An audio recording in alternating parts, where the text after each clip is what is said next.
Marcos, el Evangelio de Marcos es un evangelio muy dinámico. Los relatos de Marcos están llenos de acción. Como te digo, no son como yo, más serio, él es más activo. Y a excepción del versículo 1, capítulo 1, del 1 al 3, Marcos no menciona mucho o no cita mucho el Antiguo Testamento, sino que está más dedicado a la acción, a lo que está pasando en el momento. Pero esa es él cita a Isaías para introducir su evangelio y presentar a Juan el Bautista.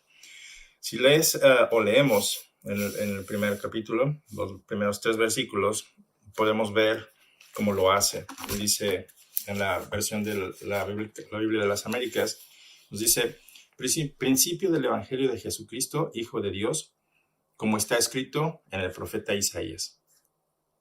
He aquí yo envío mi mensajero delante de tu faz, el cual preparará tu camino.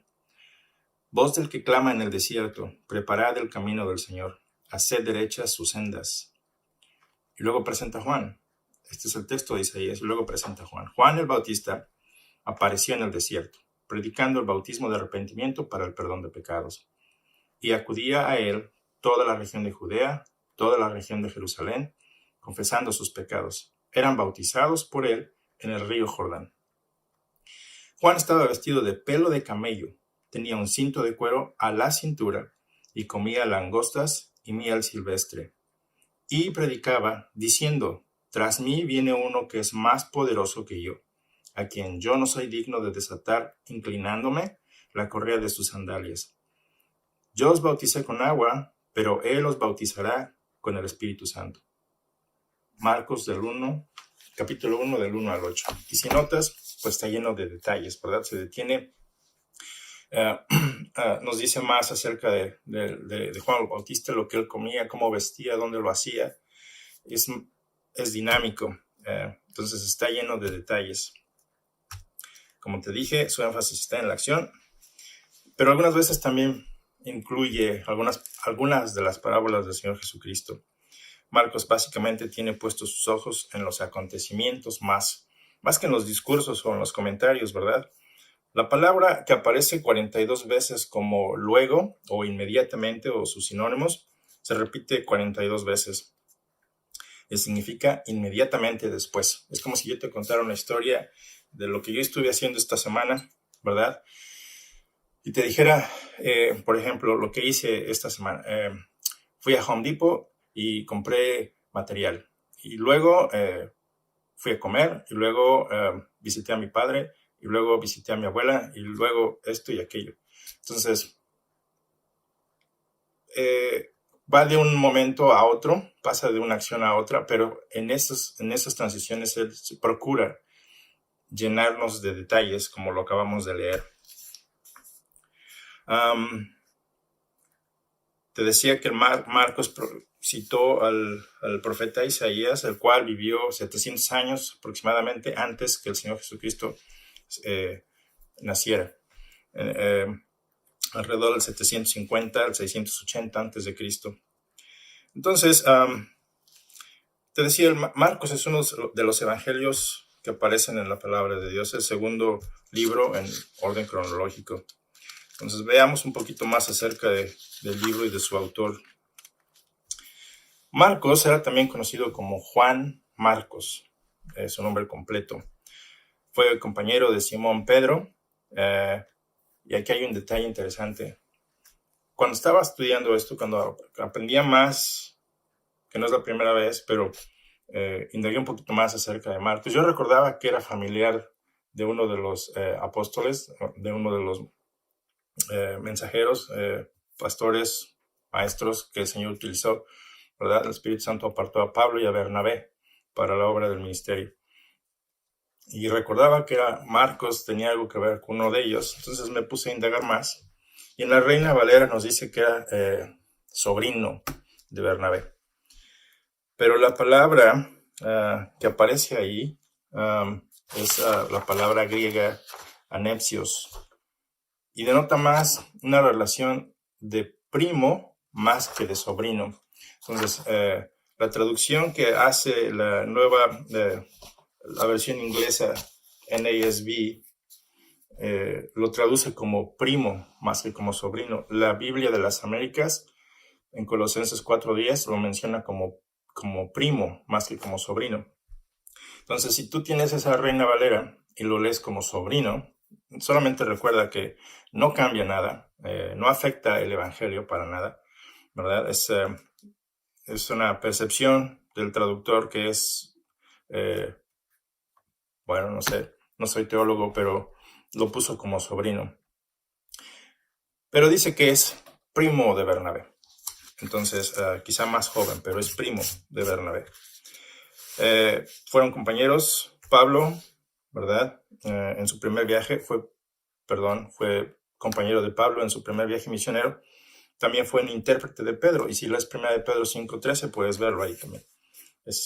Pedro es uno de los apóstoles, una persona cercana al Señor Jesucristo, un testigo ocular, una persona que escuchó todo lo que dijo el Señor Jesucristo de primera mano. Entonces Marcos estaba cerca de Pedro, era quien daba los mensajes de Pedro a otras personas. Entonces, esto lo ves también en Marcos 3:16. Después de la crucifixión de Jesús en la cruz romana, Pedro fue uno de los fundadores de la iglesia cristiana, todos lo sabemos, de la iglesia primitiva. Aunque el libro fue escrito por Marcos, se piensa que los hechos contenidos en el libro de Marcos o en el Evangelio de Marcos son relatos de Pedro durante su ministerio con Jesús. Entonces Pedro está dándole todos los detalles a Marcos y Marcos usa todos esos detalles, ¿verdad? Y como vamos a ver más adelante. Se cree que entre los académicos, se cree que el libro de Marcos o el Evangelio de Marcos fue escrito alrededor del 50, alrededor del 60 después de Cristo. Se hace varias veces referencia al autor del Nuevo Testamento, como comenzando en el libro de los Hechos. En capítulo 12, ahí vemos a Marcos, 13 también. Te mencionaba Colosenses 4:10 y en 2 de Timoteo 4:11 lo vemos cómo se menciona. El libro de Marcos o el Evangelio de Marcos probablemente fue escrito en Italia y probablemente fue escrito desde Roma. Tiene 16 capítulos y hay algún dato en el último capítulo. Aparentemente los versículos del 9 en adelante fueron incluidos después de que el Evangelio de Marcos fuera terminado, porque se repite constantemente, cosa que sale del estilo de Marcos. Entonces se cree que los padres de la iglesia añadieron un poquito más de detalles. No recuerdo los nombres, quizá Irineo, pero no afecta en mucho, no afecta en nada. Es como cuando tú das una información o damos alguna información y quizá uno de tus hijos, quizá uno de los que estaban ahí presentes repiten lo que ya acabaste lo que terminaste de decir, ¿verdad? La misma información un poquito más extendido, y eso es lo que hace al final el capítulo 16. No afecta en nada, pero no es parte original. Entonces, es el libro más corto de los 4 evangelios y sin embargo, te decía, está lleno de detalles de los eventos y milagros de Jesús y son consistentes con los otros evangelios. Mateo, Lucas y Juan. Hablando de las características especiales del evangelio, te decía, es el más breve, el más corto, el más rápido, ¿verdad? De los evangelios. Y si tienes a alguien que no conoce nada del Señor Jesucristo, este es un evangelio en el que lo puede familiarizar con lo que el Señor Jesucristo hacía. Se cree que fue escrito o dedicado a los romanos, con una perspectiva más gentil que hebrea. Presenta al Señor Jesucristo como el siervo perfecto.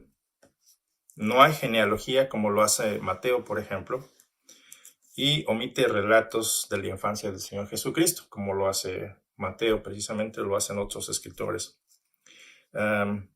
Solo relata 4 parábolas que el Señor Jesucristo menciona, el sembrador, por ejemplo, la parábola de la semilla, el crecimiento de la semilla y la parábola de la semilla de mostaza y los labradores malvados. Él realza más los hechos de Jesús más que sus enseñanzas, lo que él hizo. Se cree que los romanos no estaban interesados mucho en en las enseñanzas, eran hombres prácticos. Entonces Marcos está haciendo el esfuerzo por atrapar la atención de sus lectores. Entonces, en resumen, y hablando de su estructura un poquito, el Evangelio de Marcos está organizado en 7 secciones que describen la vida y ministerio de nuestro Señor Jesucristo. En la primera sección encontramos que el capítulo comienza citando a Isaías, el profeta del Antiguo Testamento, y menciona a Juan el Bautista, quien profetizó la venida del Señor Jesucristo, del Mesías. Este capítulo también detalla el bautismo y la tentación del Señor Jesucristo. En la segunda sección comienza diciéndonos cuando Jesús llama a Simón, a quien después puso Pedro, y a su hermano Andrés, para que le siguieran en su ministerio junto con los otros 10 discípulos. Lo encontramos en el capítulo 1, versículos del 14 al 20. Jesús también, el Evangelio de Marcos nos dice que Jesús comenzó a hacer milagros durante toda esta sección, ¿verdad? Marcos 1 al 21, conocida como el ministerio Galileo, y lo vemos en el capítulo 6, versículo 29, como fue descrito, pero lo describe en esta porción. En la sección número 3, nos describe el retiro de Galilea, o a Galilea, del Señor Jesucristo y sus discípulos, y el milagro de la alimentación de los 5,000 o las 5,000 personas, con 5 panes y 2 pececillos. Lo vemos en Marcos 6, de 37 al 44. Este capítulo también describe el milagro de Jesús caminando sobre el agua, Marcos 6, 49. Describe la confesión de Pedro de que Jesús es el Mesías, según Marcos 8, 29. Habla también de la transfiguración. Todo esto en la sección 3. De la transfiguración, Marcos 9, del 2 al 5. Entonces, te recuerdo, estoy tratando de hacer un resumen completo del Evangelio de Marcos y cómo está estructurado. En la última porción de esta sección 3, Jesús predice también su muerte y su resurrección en Marcos 9:32. Pasando a la sección 4, comienza en el capítulo 9, versículo 33, cuando cubre el periodo cuando Jesús va a Capernaum y predica a sus discípulos acerca de quién es el mayor en el reino, en Marcos 9:36, y acerca de otras cosas, y todo esto en sección 4. Cuando él comienza su sección 5, como nosotros lo estamos dividiendo, sección 5, lo hace a partir del capítulo 10. Cuando Jesús se mueve de la región en la que estábamos hablando hacia Judea. Esto lo consideramos sección 5. Allí entonces se enseña sobre muchos otros temas el Señor Jesucristo y hace el milagro de restaurar la vista a un ciego que tuvo fe. Marcos 10, 52. Nuevamente predice su muerte en Marcos 10, 33 al 34. Marcos nuevamente se mueve en la sección 5, de la sección 5 a la sección 6, que nuevamente te repito, tú no vas a encontrar sección 1, sección 2, sección 3 en la palabra de Dios. Esto te lo estoy dando como resumen, como estructurado. Los capítulos del 11 al 15 sería la sección que consideraremos sección 6. Y comienza con la entrada triunfal del Señor Jesucristo, la conocemos como la entrada triunfal, a Jerusalén, ¿verdad? Sobre un pollino o un burrito. En Marcos 11, del 1 al 11. Ya estando ahí en Jerusalén, Jesús enseña muchas lecciones al contestar preguntas. Y las dice en parábolas, advirtiéndole a la gente. También Marcos describe la cena del Señor y es narrada en el capítulo 14, del 17 al 26. Jesús luego es arrestado, es enjuiciado y es crucificado en la cruz. Todo esto dentro de la que consideramos sección 6. Cuando Marcos finaliza en su sección 7, detalla el relato de la resurrección de Jesucristo en la tumba.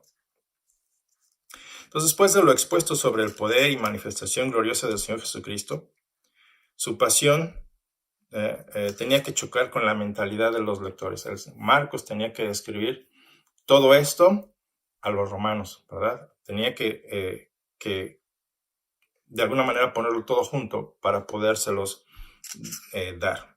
Entonces, hablar de un Cristo crucificado era un escándalo, ¿verdad? De un Salvador que fue crucificado, sobre todo en un madero, era un escándalo para los judíos. Y esto lo ves en 1 Corintios. Y completamente una necedad para los gentiles. ¿Cómo crees que un héroe, un salvador, muera? ¿Verdad? Eso es absurdo. Entonces, la idea de Marcos de dar todos estos ejemplos y ponerlo estructurado de la forma en que lo estuvimos viendo rápidamente, pues representó un reto, pero sabemos que toda la palabra de Dios es inspirada por el Espíritu Santo. Entonces Dios usa a Marcos, ¿verdad?, para escribir este evangelio, para que tú y yo también conozcamos al Señor Jesucristo. Entonces, por eso Marcos se esmera en dejar bien claro que la pasión había sido predicha en el Antiguo Testamento, ¿verdad? En Isaías 53:3, en Salmos 21:2, 22, y mientras el Señor Jesucristo durante su ministerio lo dejó bien claro también. Jesús mismo estableció que había sido predicha en la palabra de Dios. Entonces hace notar con insistencia que la pasión no era un acto de coincidencia o de un fracaso, sino que estaba predicho. Era parte de su misión, no era algo que se salió de las manos de un héroe, ¿verdad? No, nunca contó con fallecer. No, al contrario. Marcos establece que era parte de su propósito, precisamente para el rescate por muchos. Y constituía, de hecho, no un fracaso, sino un triunfo. Y eso lo pone bien claro Marcos en su evangelio. Entonces, hablando de hechos importantes en el evangelio de Marcos, primero establece que Jesucristo es el Mesías que fue profetizado en todo el Antiguo Testamento. Entonces, no fue coincidencia, no fue un desastre, sino que está establecido en todo el Antiguo Testamento. También Marcos prueba que Jesús es el Hijo de Dios, lo que afirmó ser mientras él vivía y llevó una vida sin transgresión, una vida sin pecado, una vida perfecta. Entonces Marcos lo describe como el siervo perfecto. Tercero, el Evangelio registra milagros del Señor Jesucristo en la naturaleza o sobre la naturaleza, ¿verdad? Cuando calma la tormenta en el capítulo 4, del versículo 37 al 41. Entonces Marcos demuestra que Jesucristo tiene poder sobre la naturaleza, cosa que un maestro, una buena persona no puede hacer. Nadie, ni Gandhi, ni todas esas personas a quienes el mundo les encanta, les fascina seguir, no tienen poder sobre la naturaleza. Y Marcos demuestra que el Señor Jesucristo sí tuvo poder sobre la naturaleza. No lo inventó él, sino que lo indagó directamente de testigos oculares. También incluye cuando él camina sobre el agua. Ningún buen profeta, ningún buen maestro o buena gente no han tenido poder sobre la naturaleza. Eso demuestra quién es Jesucristo. Marcos lo establece en el 6, del 48 al 51. También, ¿verdad? Aunque seas muy elocuente, un gran profesor, creo que la luz del sol ya está reflejando atrás, pero en fin, trataré de terminar a tiempo. Cuando el Señor Jesucristo se dirige a un higo, ¿verdad?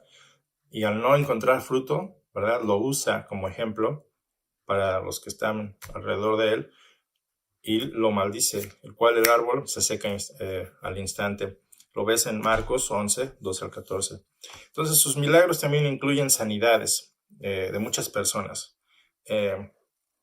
Más adelante en el Evangelio de Marcos encontramos cómo la gente se le amontonaba, como cuando los que conocemos, yo siendo de la Ciudad de México, los que han viajado, han tenido chance de viajar a otros países, quizá como Japón, donde la gente se acumula, se aglomera, o has ido a un concierto, ¿verdad? Y todo el mundo está junto, y no hay a dónde moverse.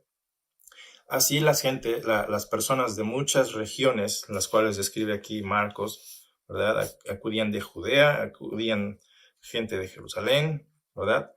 En algún momento describe también cómo se le amontonaban, pero para tocarle, para ser sanados. Entonces, si el Señor Jesucristo no hubiera tenido esas capacidades, pues la gente quizá no se lo hubiera aventado para tocarle, para poder ser sanados. Si no estamos hablando de enfermedades pretendidas como vemos hoy en día, que en iglesias de televisión, en las cuales...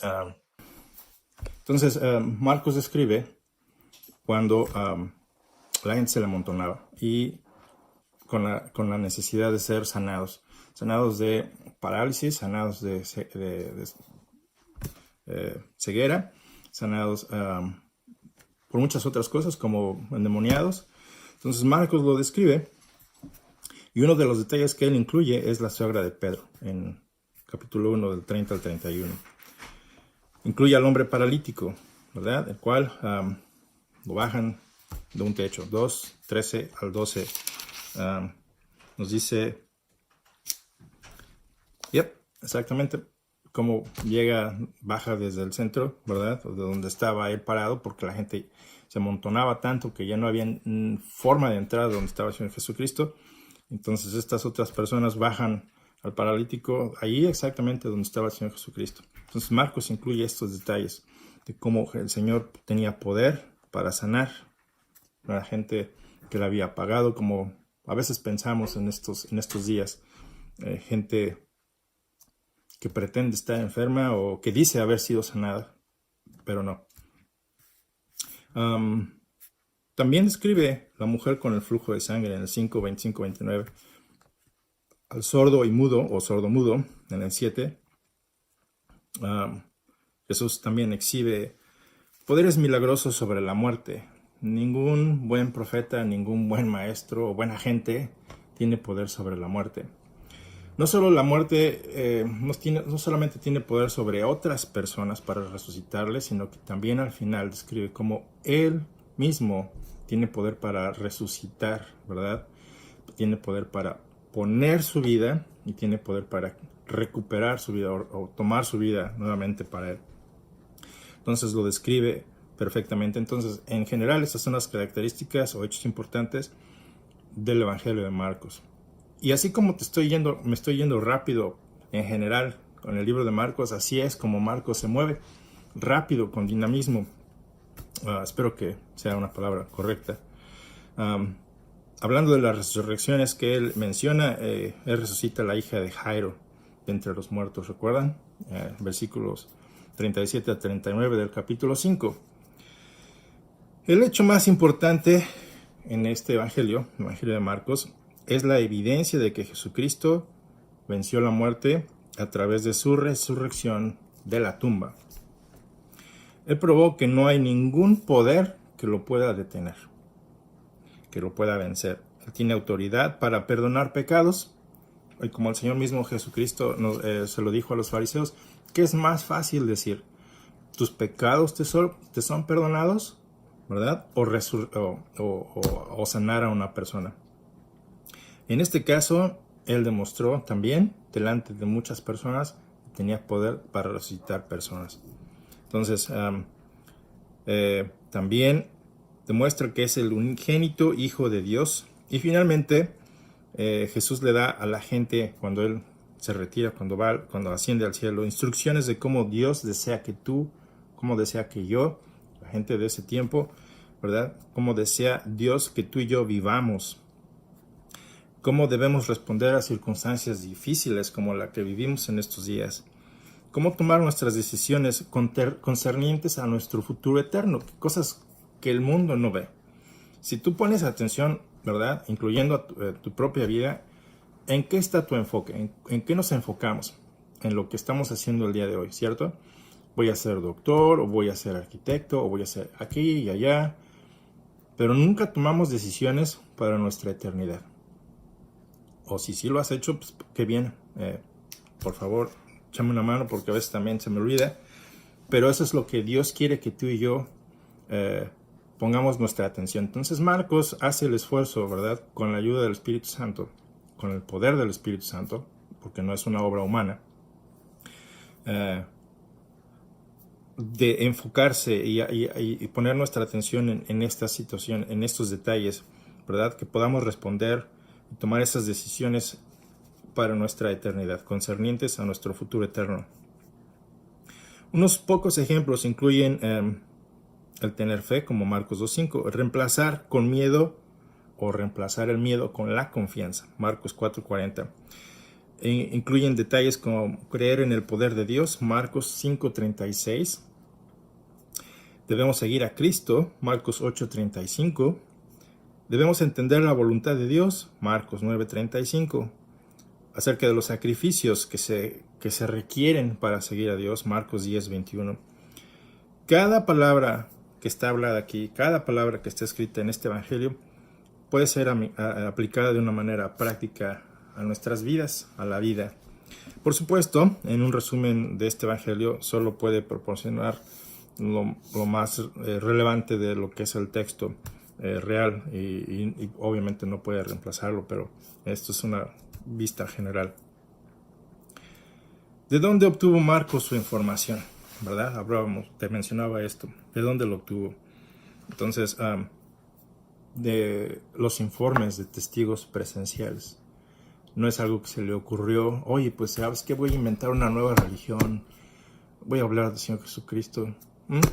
No, sino que lo que él escuchó de testigos presenciales es lo que él anotó como información. Por eso Marcos no se detiene mucho en lo que se dijo, sino más bien en lo que se hizo. Hizo, eso sería una palabra clave. Acción. Cuando alguien traduce la Biblia a un nuevo idioma, son muchas las explicaciones que se tienen que dar, ¿cierto? ¿Cómo se le comunica la fe cristiana a alguien que jamás ha oído hablar de Abraham, jamás ha oído hablar de Moisés o de los apóstoles Pedro o Pablo? ¿Por dónde comenzarías tú a dar un testimonio de esta manera? ¿Qué dirías? La mayoría de las veces los traductores comienzan con el libro de Marcos. ¿Por qué? Porque sus oraciones son simples, son breves, sus escenas están llenas de acción, como te lo leí, por ejemplo. Lo vamos a volver a leer para que pongas atención a los detalles.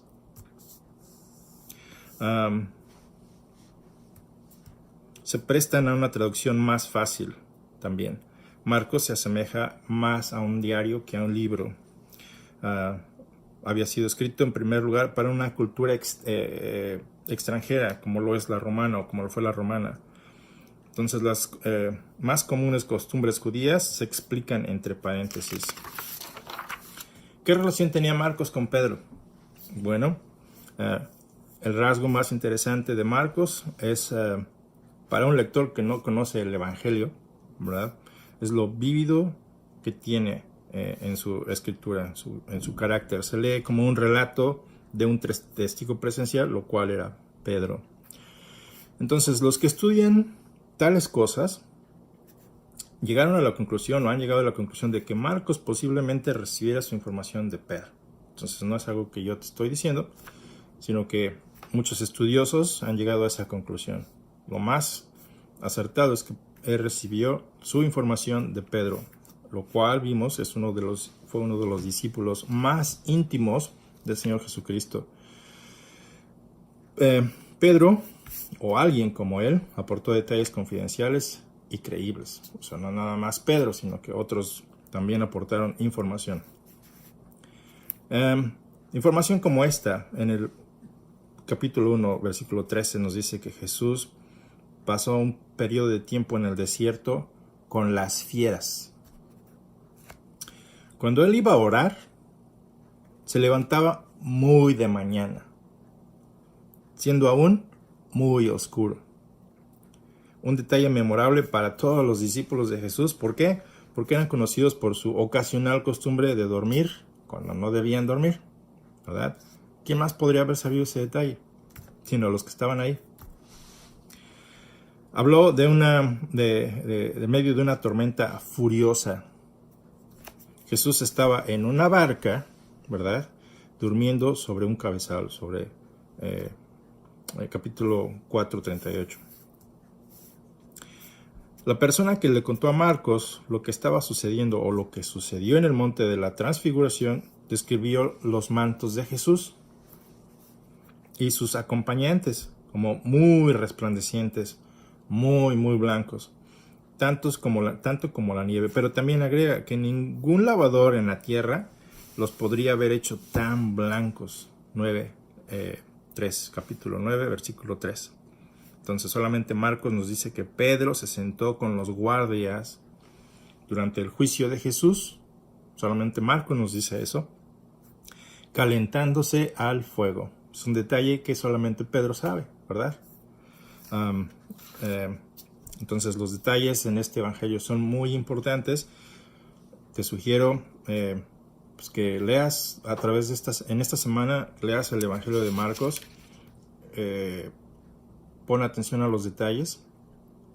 Léelo rápido, léelo tal cual es y luego vuélvelo a leer y luego vuélvelo a leer para que empieces a ver esos detalles. Te voy a leer nuevamente lo que leímos al principio. Entonces uno puede decir que estos detalles no importan, pero es cierto que Mateo y Lucas relatan en los mismos hechos sin dichos detalles. Como lo sabe cualquier escritor, estos tipos de detalles son los que hacen a un relato, o son los que hacen que un relato tenga vividez, ¿verdad? Son los que nos interesan, son los que nos capturan. Para las personas que les encanta leer, esos detalles son los que te atrapan como lector. Entonces, las imágenes que se grabaron en la memoria del testigo presencial también se graban en la del lector. ¿Por qué? Porque está lleno de detalles. Por ejemplo, el hecho de que Juan comiera langostas. En algún tiempo, pues conocemos en español que langostas pues, se puede referir a dos tipos de animales, ¿verdad? Bueno, lo conocemos como la langosta que comes del mar o los pequeños insectos. Entonces yo por mucho tiempo pensé que Juan pues comía miel y langostas de mar. Me imaginaba que era del río Jordán.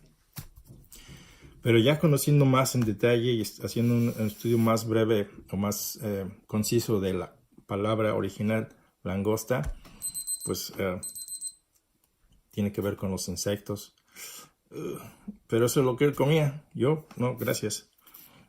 Quizá a algunos de ustedes les fascinan los chapulines, como se comen en México, o las hormiguitas que, pues, bueno, hay muchos ejemplos de insectos que se pueden comer. Esto es un detalle que Marcos agrega también.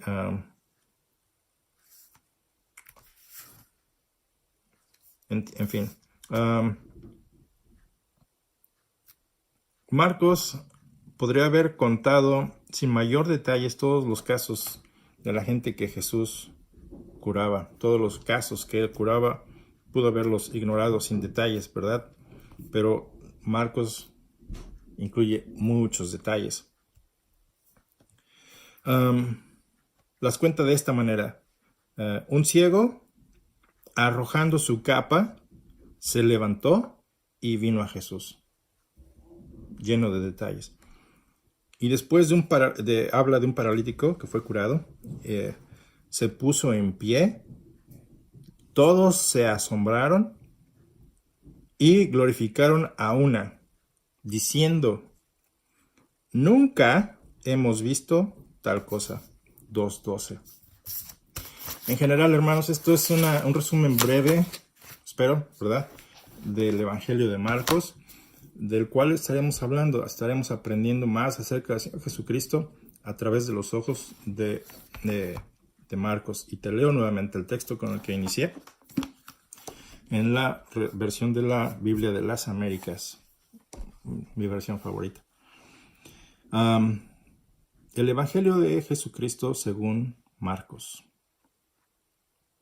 Principio del Evangelio de Jesucristo, Hijo de Dios, como está escrito en el profeta Isaías. He aquí yo envío mi mensajero delante de tu faz, el cual preparará tu camino. Voz del que clama en el desierto, preparad el camino del Señor. Haced derechas sus sendas. Juan el Bautista apareció en el desierto predicando el bautismo de arrepentimiento para el perdón de pecados, y acudía a él toda la región de Judea y toda la gente de Jerusalén, y confesando sus pecados, eran bautizados por él en el río Jordán. Juan estaba vestido de pelo de camello, tenía un cinto de cuero a la cintura, y comía langostas y miel silvestre, y predicaba, diciendo: Tras mí viene uno que es más poderoso que yo, a quien yo no soy digno de desatar, inclinándome la correa de sus sandalias. Yo os bauticé con agua, pero él os bautizará con el Espíritu Santo. Como ves, le gusta, él incluyó muchos detalles. Entonces lee esta semana más acerca del Evangelio de Marcos. No lo leas solamente una vez y te des por satisfecho, sino leámoslo varias veces, porque de esa manera, si omitimos detalles en la lectura, podemos nuevamente retomarlo. Entonces, esto es lo que tengo hoy para todos nosotros. Creo que va a ser interesante y a través de conocer más acerca de nuestro Señor Jesucristo a través de los ojos de este personaje en la palabra de Dios, este hombre de Dios, ¿verdad? A quien Pablo rechazó por algún tiempo porque los abandonó en Perge, pero después se reconciliaron. Bueno, espero que esto sea una herramienta de estudio también para ti, este video.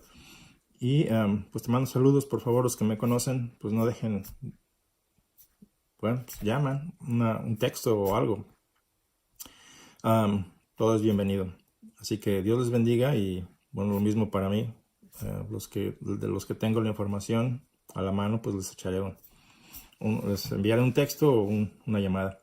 Dios les bendiga, que tengan bonita semana y terminemos orando.